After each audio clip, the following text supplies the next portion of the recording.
There are conversations you need to have with your father, and a window of time in which to have them that will not stay open forever. Most people let that window close and spend the rest of their lives wishing they hadn't. Today, I'll walk you through the conversations to have with your father before it's too late, while there is still time.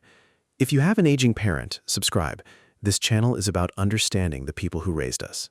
Here is the hard truth that makes this matter so much. Your father will almost certainly never start these conversations himself. He is not built that way. He comes from a generation of men who were taught to keep the deepest things unspoken, to talk about the weather and the news and the score of the game, but never about the things that actually live in the heart. He may want to have these conversations as much as you do. He may be quietly aching to, but he will wait and wait, assuming there will always be more time, until one day there isn't, which means it falls to you. You have to be the one who opens the door. And I know that can feel awkward. It can feel forced or strange to suddenly ask your father something real after a lifetime of small talk. But I promise you this, no one in all of history has ever sat beside a parent's grave wishing they had asked less. The regret only ever runs the other way. It is always the unasked question, the unspoken word, the conversation you kept meaning to have and somehow never did. So let's make sure you don't carry that particular regret. Here are the conversations to have with your father while you still can, starting with the gentle ones and building toward the one that matters most of all. You do not have to have them all at once. You just have to begin. The first conversation is about where he came from, his own beginning long before he was ever your father. Ask him about his childhood, what his own parents were really like, what his house was like, what his street was like, what the whole world looked like when he was a small boy. Ask him about the things that scared him as a child, the trouble he got into, the friends he had, the games they played until the streetlights came on. Ask him what his mother used to cook, what his own father did for a living, what they had and what they went without. Ask him about the first job he ever held, the first money he ever earned, the moment he realized he was no longer a boy. The small, ordinary details are the ones that bring a whole vanished world back to life, and they are the very first things to disappear when no one is left who remembers them. Here is what most people never quite realize. Your father lived an entire, rich, complicated life before you ever arrived in it. He was a child once, with his own fears and his own dreams. He was a young man with his whole future still ahead of him. And almost none of that story has ever been told to you, because you never thought to ask, and he never imagined you'd want to know. But you do want to know, or you will, desperately, one day when he is no longer here to tell it. There will come a time when you would give anything just to hear his voice describe the world he grew up in, the grandparents you barely knew or never met, the deep roots of the family you come from. So ask now, while the stories are still his to tell. You might open it as simply as, "Dad, what was it actually like for you growing up?"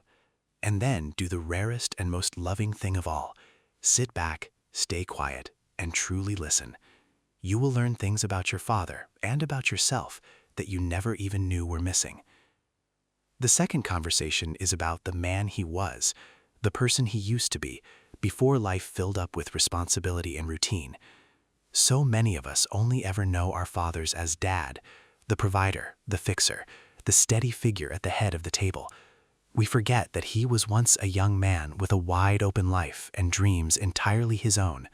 So ask him about them. What did he want to be when he was young? What did he imagine his life would look like? Was there a path he didn't take? A love before your mother? A place he always meant to go and never did? Ask him what he is proudest of and what he wishes he had done differently. Ask him who his heroes were, what music he loved, what made him laugh when he was 20 years old. Ask him about the version of himself that existed before all the responsibilities arrived and quietly rearranged his whole life around everyone else's needs. Somewhere deep inside the careful, settled man you know today, that younger man is still in there, and he would love, far more than you might ever guess, for someone to remember that he once existed. Ask him about the moments that shaped him, the turning points, the hardest seasons, the things that quietly made him into the man you know today. This conversation does something profound. It lets you meet your father as a whole human being and not just a role. It tells him that you see him as a person with an inner life that matters and not merely as the function he served in your family. For a man who may be quietly afraid of becoming invisible, of being remembered only as a duty performed, there are few greater gifts than to be asked sincerely, "Who were you before all this? What did you dream of?" You may well discover that the man you have called Dad your entire life is someone you are only now, finally, beginning to truly know. If you're realizing there are things you've never once asked your father, and that the time to ask is now and not someday, then stay with me, because the next conversations go deeper still, and they are the ones that actually heal. The third conversation is about your family's own story, the story of how you yourself came to be. Ask him how he met your mother. Ask him what he remembers about the day you were born, what he felt the very first time he held you, what you were like as a small child. Ask him about the family stories that might otherwise be lost forever, how your grandparents met, where the family truly came from, the small legends and quiet turning points that made your family what it is. Ask him whether you were named after someone, whether there is a story behind the family name you carry, what your mother was really like when the two of them first fell in love. Ask him for the moments that never made it into any photograph, the ordinary afternoons, the private jokes, the way the whole house felt when you were small.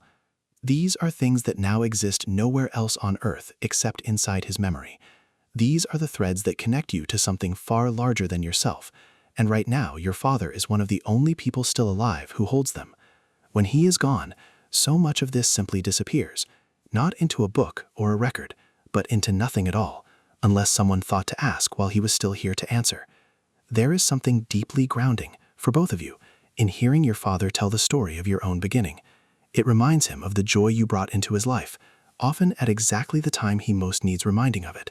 And it gives you something you will treasure beyond all measure one day, the memory of your father's own voice, telling you how glad he was that you came into the world. Ask him, "Dad, what do you remember about when I was born?" And watch his whole face change as he answers. That moment, right there, is worth more than almost anything money could buy. The fourth conversation is about what he has learned, the hard-won wisdom of an entire life, which will vanish with him unless you ask for it now. Your father has lived through decades that you have not. He has loved and lost, succeeded and failed, made mistakes and slowly made peace with some of them. Inside him is a lifetime of understanding about what truly matters, and almost all of it he will never once volunteer, because no one ever asks, and because he genuinely does not think of himself as a wise man. But he is, so ask him. What has he learned about life that he wishes he had understood far sooner?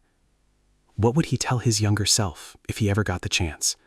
What does he believe really matters in the end, when all is said and done? What is he most grateful for? What does he understand now about love or work or raising children that he simply could not have grasped at your age? What does he wish someone had told him back when it would have mattered most? Give him the chance to be, for once, the teacher again, to feel that the long, hard road he walked added up to something real that he can hand down to you. Few things restore an aging man's sense of his own worth more completely than being asked sincerely for his wisdom. What advice would he give you for the years ahead, the ones he knows in his heart he will not be here to walk through beside you? This conversation hands you an inheritance worth more than anything that could ever be written in a will, the distilled wisdom of the man who raised you, in his own words, to carry with you for the rest of your days. And it tells him that his life meant something real, that what he learned was worth passing on, that he will live on in you, not only in blood, but in understanding. There may come a hard day, years from now, when you face something difficult and frightening, and you suddenly remember exactly what your father once told you, and it helps, and it holds you up, but only if you take the time to ask him now. The fifth conversation is the hardest one, and for many families, the most important of all. It is the conversation of forgiveness, of gently clearing away whatever still sits, unspoken and heavy, in the space between you. Almost no relationship between a father and a child is perfect. There may be old wounds, things he did or things he failed to do, things you said in anger or things you never managed to say at all. A distance that slowly grew over the years, that neither of you ever quite found the words to name. And here's the truth about those old hurts.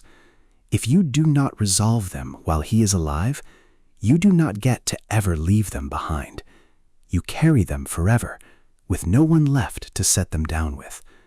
So if there is something to forgive, find a way to forgive it, not for his sake alone, but for your own. You might simply tell him, gently, that whatever happened back then, you are not holding on to it anymore.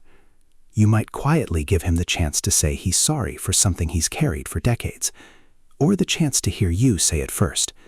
You do not need to relitigate the entire past, or assign blame, or make him account for every old wound.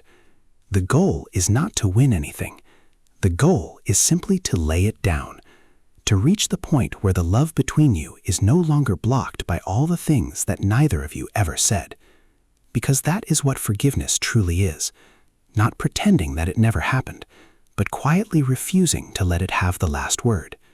This does not have to be some dramatic, tearful reckoning. Sometimes it is as simple and as quiet as saying, "I know things weren't always easy between us, Dad." You would be astonished at what those few plain words can heal in both of you in a single quiet moment. Because your father may be carrying a private guilt about the past that he has never once been able to put down, and you may be carrying a hurt you have never quite been able to release. To clear that air while there is still time left to clear it is one of the greatest gifts the two of you will ever give each other. Do not let pride or fear or the sheer weight of old habit keep that conversation from ever happening.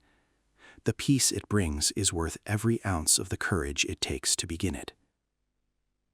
And the last conversation is the most important of them all, the one that, if you have only a single conversation left to have, must be this one. And it is simply this: tell your father that you love him, and tell him exactly what he has meant to you. Say the words, out loud, clearly, while he can still hear them.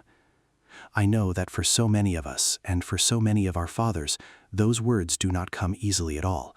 Perhaps they were never said much in your family. Perhaps a firm handshake and a pat on the back always had to stand in for everything that was never actually spoken. But please, do not let that be the end of the story. Do not let your father leave this world without ever once hearing, plainly and directly, that he was loved, and without you ever once hearing it back from him. Tell him you love him. Tell him you are proud to be his child. Thank him for the things he did, even the ones he is certain you never noticed, the long hours of work, the quiet sacrifices, the small, steady ways he showed up again and again. Tell him specifically what he gave you, what you learned from him, the ways he shaped the very person you became. Be specific, because specific is what he will hold on to. Not just a quick thanks for everything, but the actual thing, the night he stayed up with you, the lesson he taught you without even knowing he was teaching it, the quiet example he said that you still find yourself following to this very day. A specific, true word of love lands in a place that generic gratitude can never quite reach, and it is exactly the kind of thing a father will replay in his mind for the rest of his life. And then, give him the space and the permission to say what he himself has perhaps never been able to say to you, because there is a very good chance that he has been carrying those words around his entire life, unable to get them out, and your courage might just be the thing that finally sets them free. Imagine it for a moment.